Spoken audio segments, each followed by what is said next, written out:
Bom dia, pessoal. Tudo bem? Vamos lá para o nosso cafezinho de hoje, continuando no livro de Ruth.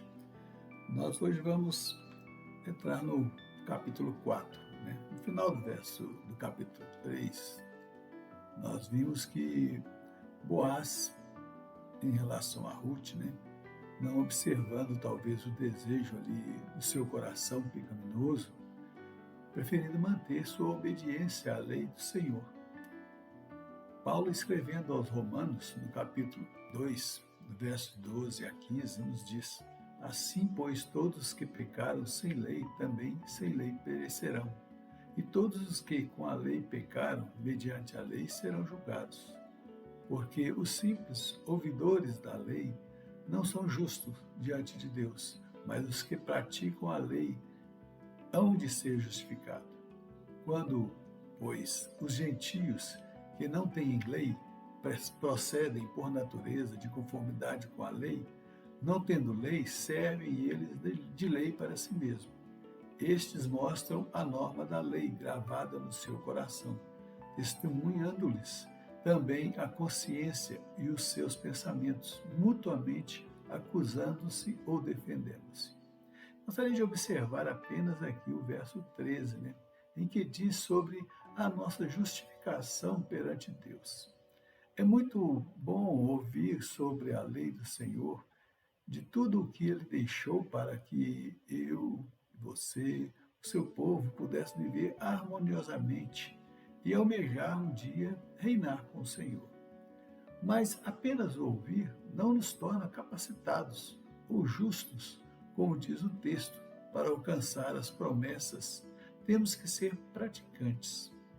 Boaz, ele tinha este conhecimento de que o que mais importava era agradar a Deus e viver conforme a sua lei, praticá-la, mesmo correndo o risco de que seus sonhos, os seus anseios, não fossem atendidos.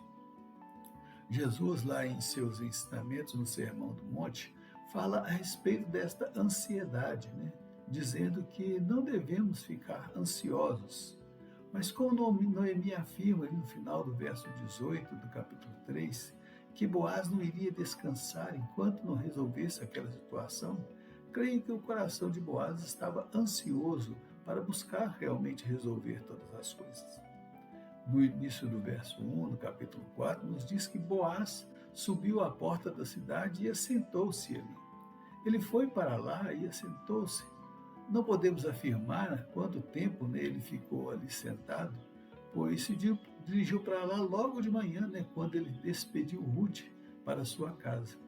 Com certeza, conhecendo o coração humano, podemos afirmar que ele ficou bastante apreensivo até a chegada do resgatador. E com certeza, várias perguntas devem ter passado em seu coração. E se esse resgatador decidir resgatá-la? Certamente vou perdê-la. Creio que o seu coração não parava de levantar hipóteses que poderiam ocorrer, mas mesmo assim permaneceu firme na lei do Senhor. Ao avistar, convidou para se assentar com ele e também convidou os anciões, 10 anciões, para a lista que eles passavam. Vemos o cuidado dele de fazer tudo conforme a lei exigia, inclusive com a presença de testemunhas. E passa a relatar àquele resgatador, cujo nome não é citado, a situação de Noemi e suas terras, esclarecendo que ele tinha a primazia para comprar a terra e resgatar Noemi. Vemos aí no final do verso 4 do capítulo 4 que o resgatador afirma que iria resgatá-lo. Mas quando Boaz diz que ele teria também que assumir a Moabita Ruth, e suscitar o nome para seu falecido esposo, ele afirma que não poderia resgatá-la, para não prejudicar a sua. Aqui não é citado o que prejudicaria, mas provavelmente não é para prejudicar a sua esposa ou até a sua casa, a sua família. E naquele momento, é redigido ali um termo de concordância registrado no cartório local para ser pago todos os honorários das custas do processo. E nada. A coisa era mais simples, O resgatador tira o seu calçado e o entrega a Boaz, como símbolo de que ele tinha desistido de sua primazia e passado a Boaz, que poderia então estar adquirindo aquela terra. E para confirmar, Boaz diz aos anciãos e pessoas presentes que eram testemunhas que tinha comprado a terra de Noemi e assumido Ruth, a moabita, como esposa, para que o nome da família não fosse exterminado. Isto é, gerar filhos, para que essa família continuasse. Aqueles homens ficaram admirados com a atitude de Boaz e louvam a Deus pela sua vida, rogando as bênçãos sobre a vida de Ruth também, para que ela fosse prodigiosa como Raquel e Lia, que edificaram a casa de Israel. Essa Raquel e Lia, eram esposas de Jacó, que Deus passou a chamar de Israel, conforme está registrado no livro de Gênesis, capítulo 32, 27 e 28. O que podemos aprender com esta porção da palavra? É que a lei do Senhor deve ser conhecida e também praticada.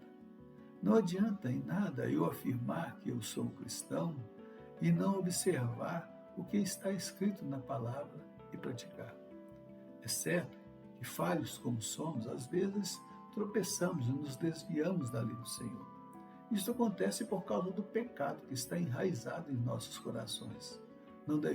Mas devemos buscar viver em conformidade com a lei e nos desviar do mal.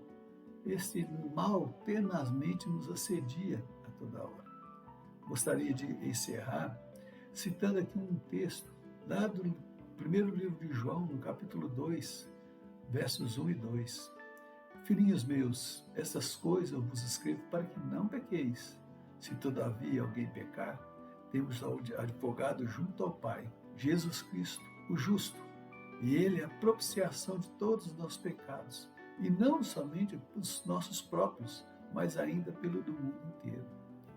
Quando erramos, infringimos a lei, temos um advogado que intercede por nós junto ao Pai, e somente ele tem este acesso junto ao Pai, e tem esta autoridade, porque ele se entregou na cruz do Calvário por todos nós. Seu sangue foi derramado por isso, para nos livrar do pecado. E a cada momento ele está intercedendo por nós com o Pai. Mas devemos lembrar também que não devemos infringir a lei, mas deve ser sempre o nosso objetivo para não errarmos. Sabemos que temos aonde buscar a solução, mas nós devemos procurar fugir do mal que nos assedia. Que Deus possa estar te fortalecendo para que possamos sempre estar buscando olhar para a lei do Senhor, buscar estar obedecendo o que diz ela, para que nós não possamos errar e sermos dignos de ser chamados filhos do nosso Deus. Amém? Que Deus nos abençoe, que você tenha um domingo maravilhoso junto com a sua família, uma semana que o Senhor preparou para você e que a graça dele esteja sobre a sua família. Até domingo que vem, se Deus assim nos permitir, onde estaremos tomando mais um cafezinho. Tchau, pessoal.